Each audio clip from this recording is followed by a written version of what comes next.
All right, founders, it is time for another pitch deck critique and review. And this time we've got Shopta. This is a startup coming to us from Nigeria. I appreciate all you founders out there. This is definitely a pre-seed deck, and we are going to dive in and take a look to see how we can improve this pitch deck and give a review. Before we continue, my name is Ed Kang. If we've met before, I put timestamps in this video. You can jump right to the start of this video, the main part of the video that you came for. If we have not met before, I'm a seven-time funded founder with 2 exits. It's just a fancy way of saying I failed a bunch of times, especially when I've been raising early stage funding, pre-seed, seed, and that's to your benefit because I like to use videos like this to try and help founders avoid some of the catastrophic mistakes with pitching, with raising funds, talking to investors that I've made. Not to say you're not going to make mistakes, but I'm going to try to make your life a little bit easier, and that's what these videos are for. I'm also the Chief Strategy Officer for Startups.com. I oversee 600 founders and 4,000 alumni. I personally raised over $100 million for my startups, other people's startups, as well as startup funds. If you're joining us from Startups.com, thank you so much. Appreciate your support. If not, come check us out. But in the meantime, do the YouTube thing, like, comment, subscribe. And if you're a founder out there and you want your own pitch deck critiqued and reviewed, stay till the end of this video. I'm going to explain how it works. We have a process, and I need you to follow it, as some of my videos are getting a lot testier in terms of feedback. If founders, you out there, you're not listening to my instructions on how to send pitch decks, this is what I want you to follow. Let's jump into this pitch deck and see how we can work with these founders. We've got Shopta, FMCG e-shopping made easy. Right away, this is not going to work for me. I don't know what FMCG means, and you're saying this to the user, the customer. You want to be talking to the investor. Just explain to me what the purpose, what this startup does, what you do, explain it in one tagline here, and that way the investor knows what I am looking at. The investor will understand this is what I should expect from this startup. When you're talking to the user, or you're talking to the customer, you completely miss this opportunity to use this space effectively. So change this tagline to talk to the investor, please, and that's how you can increase the effectiveness of this slide right up front. Now we've got the problem statement, and I appreciate you putting problem small up to the left. In Nigeria's $20 billion FMCG grocery market, I still don't know what FMCG is, market runs by busy professionals is stressful as they spend time in markets to negotiate, compare product prices from shop to shop, stay on long queues, thus extending market stays and market stress. I have no idea what that means. And I fully recognize that we're probably dealing with an English as a second language, but this sentence doesn't make sense. Now I've got stats here, 50 minutes, average time spent in Nigerian market by people in 2024. 50 minutes spending what? Doing what? Online, in the actual grocery store, in a market. 60% of income spent by households on food in Nigeria as of 2023. Are you saying that food is super expensive? I don't know what we're reading here. First of all, I don't know what FMCG is. Like I said, we're getting back here. Runs by busy professionals. This is not a problem statement. And starting off with a $20 billion market, it doesn't help if you haven't given me these other details and facts. Are you solving problems for the grocery store owner? Are you solving problems for the consumer that needs to buy the food? I'm lost with this statement. You want to start off with your market. So tell me, let's say this has to do with markets or grocery store owners or entrepreneurs who run these food businesses. Tell me there are 5 million market store owners that have this problem that end up wasting this amount of money because of this, and this, X, Y, Z. That's going to be your problem statement. So I'm going to send you back. I want to give you feedback, and I want to appreciate you for sending me this pitch deck. But you need to go back and you need to redo your problem statement so that it actually makes sense. And what you haven't done is you haven't tested it. You have to test your problem statement with other people and say, does this make sense before you send it to me? Send it to other users, send it to co-founders, send it to people who potentially be advisors. Before you send me a problem statement like this, go back to the drawing board. Here's the solution statement, and we're getting a little better here. We got solution up in the top left. Shopta is a mobile app that connects consumers that want e-shop FMCGs to personal shoppers. Here's the solution statement, and we're running into the same problem. I am very confused of what's going on here. Shopta is a mobile app that connects consumers that want e-shop, that want to shop at FMCGs. What is an FMCG? To personal shoppers. Shopta aims to reduce consumer market stress and save market time so that consumers can focus on other productive activities. We don't know if this is even a problem. But here's the thing. What is market stress and what is market time? You're not explaining to me what market stress means. Stress is such a generic term. Is it stress trying to get the best price? Is it stress trying to find selection, trying to find what you're looking for? Stress in delivery. And market time, where's the market time going? Is it looking for options? Is it trying to check out? Is it trying to process payments?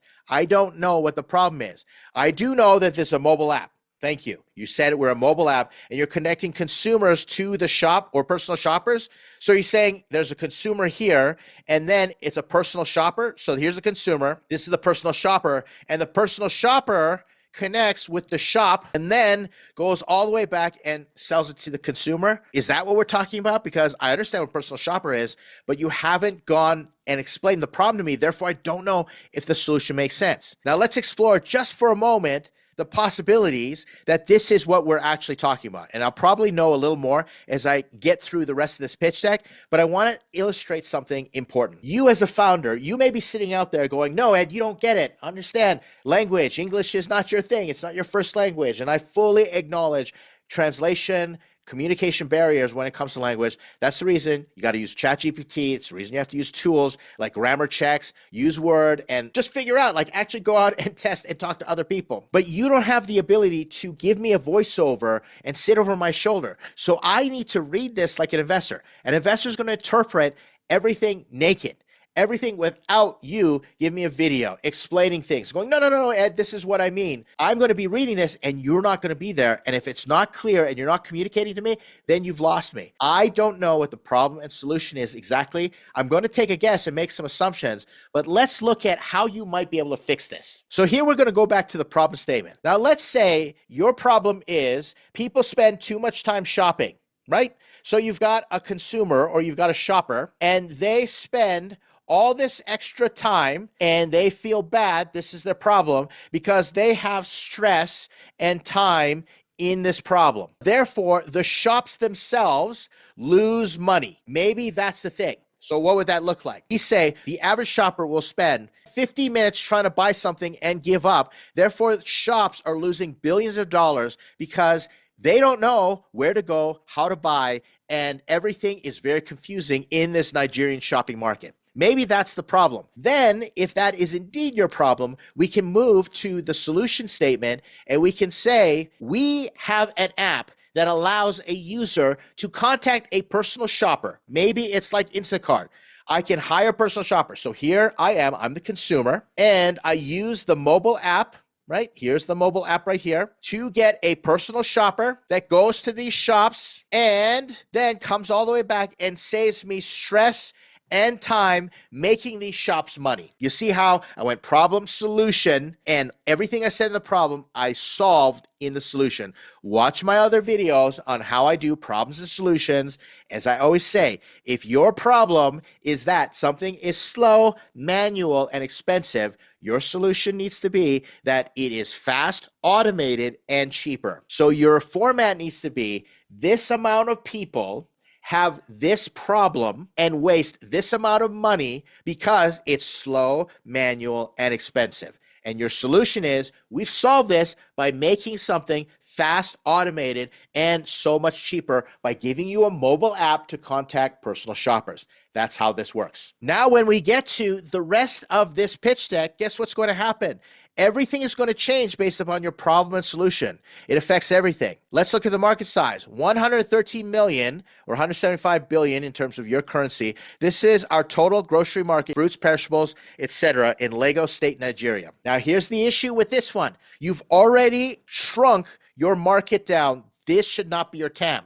Your TAM should be if everybody in Africa used our product, this is how much money we'd make. Then your SAM can now be based on fruits and vegetables in Nigeria. And then you could say our beachhead is Lagos State, Nigeria. Maybe you shrink it down. But your TAM of 113 million is not big enough for a startup investor. 3.1 million is not big enough for a startup investor, if that's what you're going for. Now, don't get me wrong, $3.1 million in revenue is really great for a small business, but not for a startup. So go with the overall TAM up here of everybody in Africa, and then start shrinking it down and say, now we're going to focus in Lagos State, Nigeria. Maybe you just say fruits and vegetables, or let's say the state that you're going to focus is Nigeria, or the country, and then you're going to focus on fruits and vegetables, because that is why you will have a beachhead.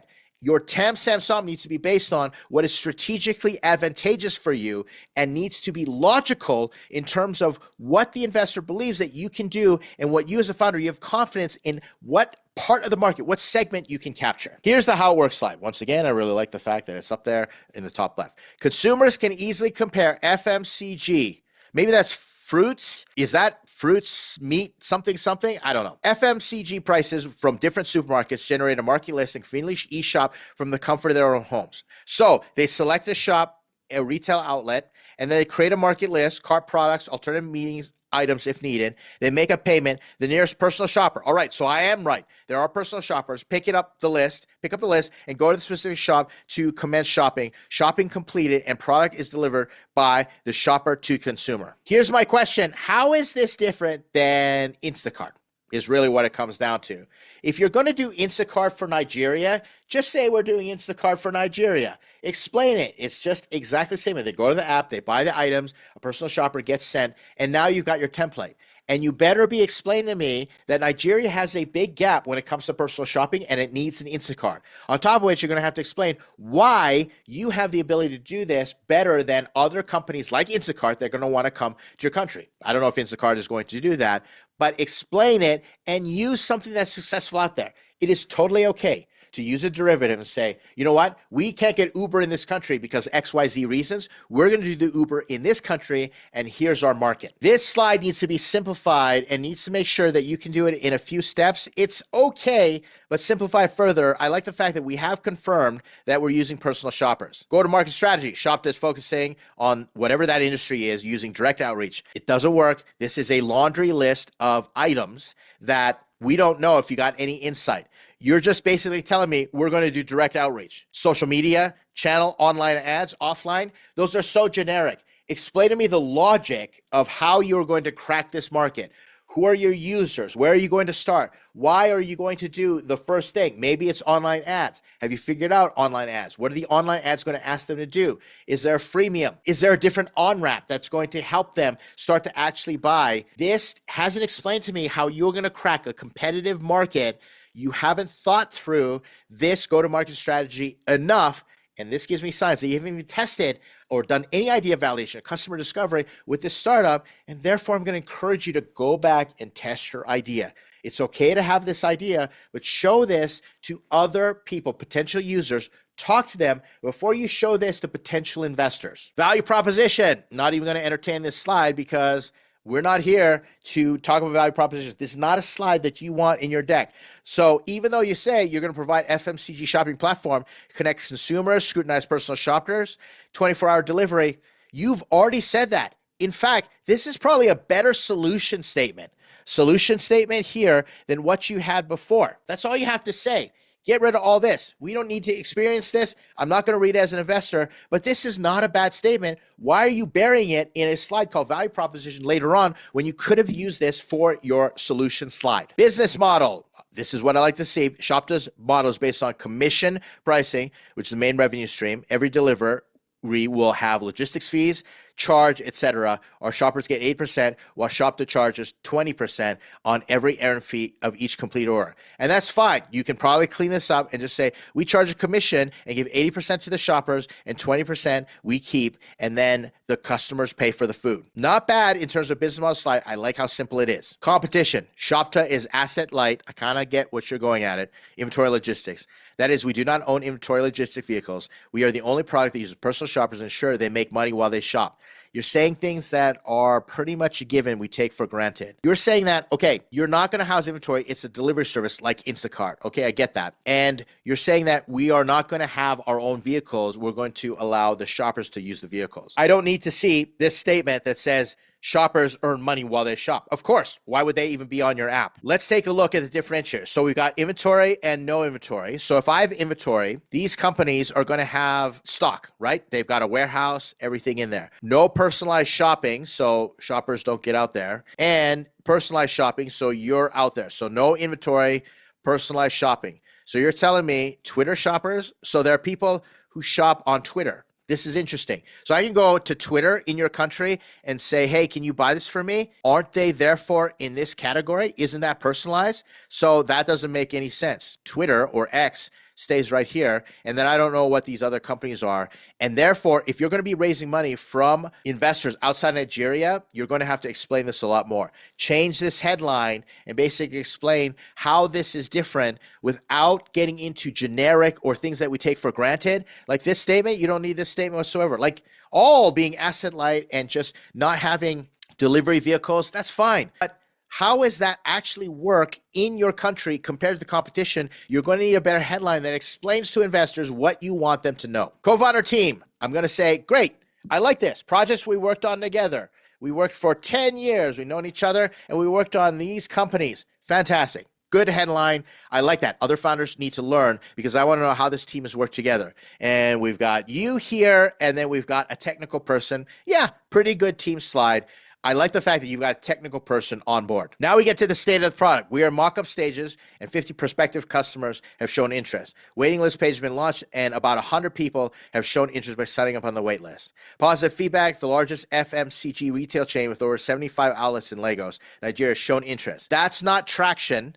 Showing interest is different. The traction is 100 people signing up, but you're doing really, really generic terms and you're being so general about 100 people, 50 prospective customers. You want to show the growth, how many people are signing up. But I like the fact that you've got a waiting list going on. That's appreciative. And you're in mock-up stages. You're in very pre-seed stages, pitching to people. I get it. So not bad for a traction slide, very, very early. But let's talk about what you want to be getting to. There are 3 things that you need a traction slide. State of your product. So you're in mock-up stages. That's great. Talking to users, validating users, you're talking to users. And then the last thing you need is some growth. So show how you're growing week over week so that when you say, things like we got 100 users. Well, did you pick up 100 potential users over the last year? Talk about how you're getting out there and you're growing, and this list is growing week over week or month over month. So investors can say, hey, I know you need money to actually build this thing because you're at mock-up stages, but at least you got the marketing and the distribution down and you're developing your audience. I have videos coming out for those of you who are interested with a really great case study of how someone got to 2,000 monthly active users with no marketing whatsoever, even before building the product. I love it. And these are the lessons that we need to learn, especially if you need to be raising that early stage funding to get the money to even start this project. Funding, you need 50,000 pre-seed to complete your mobile app in the next 5 months and test with prospects that have signed up on our waitlist, shown interest. I like that statement. You got 15K, 15K, 20K, key outcomes. All right. Let's talk about this just for a moment. If you're in Nigeria, and I don't know the unit economics, but I like the fact that $50,000 seems to be going a long way. But I'm going to challenge you just for a moment. You have to be a lot more specific because if you truly are technical, what I'm going to be thinking to myself, you're trying to raise 50K so you can pay yourself. Great, I understand that. But if you can bootstrap just a little bit longer, if you've got technical people and build something that actually can be shown, because raising money to figure some things out is a really tough prospect. In my mind, if you've already got people who are interested and you're growing that waiting list and you have technical people, nothing stops you from going out and getting a job, bootstrapping, and making it happen on your own. And I realize that's not always possible, and I don't know your personal situation. I'm just telling you what's going to help your cause, what's going to make it easier for you to be able to raise that money. Because there are investors out there that are interested in developing markets, but you have to prove it to them because there's no guarantee. If someone sends you $50,000, they're not in your country if you're raising money from overseas, other countries, and the controls get very, very difficult. But if you can show that you actually have developed the app and gotten traction with it, maybe just signups and people are testing it, then great. You've already shown signs of it, unless, of course, you're not telling the truth. Unless you're just embellishing things and you're just making things up and really just want $50,000 so you can pay yourself, so you can do all the things that you said you did in your pitch deck. And I'm not accusing you of everything. What I'm explaining to you is what goes through an investor's head. An investor is skeptical, especially if you haven't gotten a lot of traction, you're not further along. An investor is going to think, are you just raising money because you want a job? So go out there and do everything that you possibly can on your own to get those investors interested. And believe me, there are accelerators, there are micro VCs, there are funds out there that if you've proven it, they will bring you in. I know Techstars is interested in developing countries. Techstars is all over the place. I know a lot of investors and funds that are interested in doing things in developing countries. Figure that out and prove it to the investors. That's my advice to you. Overall, there are good things in this pitch deck. It's a good start, especially for early stage, probably new founders. But the communication, the idea validation, the testing, you're going to have to go and get more. If you've already done idea validation and you're showing things to users to get that waiting list, well, more power to you. Prove me wrong. The last thing I want to talk about is this is a competitive space. It's a great idea to do personal shopping, do the Instacart model. Focus on what gives you the advantage in Nigeria that other founders or other startups or other big startups that want to get to Nigeria, because Nigeria is an attractive market. Tell the investors what makes you different, and that's what we call founder market fit. What makes you understand that Nigerian market or the African market for personal shoppers, where you can get personal shoppers, how you can explain it, how you're different better? Because me as an investor, I don't know what's happening in Nigeria. I don't know what's happening in Africa. And if you want other investors around, well, you better explain it. On top of which, if you want Nigerian investors, well, they're going to be a lot more strict with you and scrutinize you that much more because they're familiar with the Nigerian market. So they're going to explain to you, hey, this is not going to work here because I know your competitor and you haven't done enough to differentiate yourself from those competitors. If I'm going to be hard on you, what do you think a Nigerian investor is going to do? On top of which, you may not even want to access local investors, which brings you back all the way to forcing you to explain it better to us over here. There's your feedback. Hopefully that's helpful for you. Want to encourage you, appreciate your courage. Watch these other videos that I'm putting on the screen for all of you out there. You're a founder and you want your own pitch deck critiqued and reviewed. You need to leave me a comment and follow the instructions. If you do not follow the instructions, I'm going to send you your pitch deck back and make you change it until you can get it to a point where I can review so it's useful for everybody. Please do not take it personal. I have so many pitch deck requests that come in every single week, not just from startups.com, but from all around the planet. You're part of startups.com. You get your pitch deck critique and reviews totally prioritized, and I got you covered. So don't worry about that if you're listening to me from our community. But in the meantime, like I said, watch these other videos. It's going to help you out. Thanks for hanging out in this pitch deck critique and review. I will see you in the next one.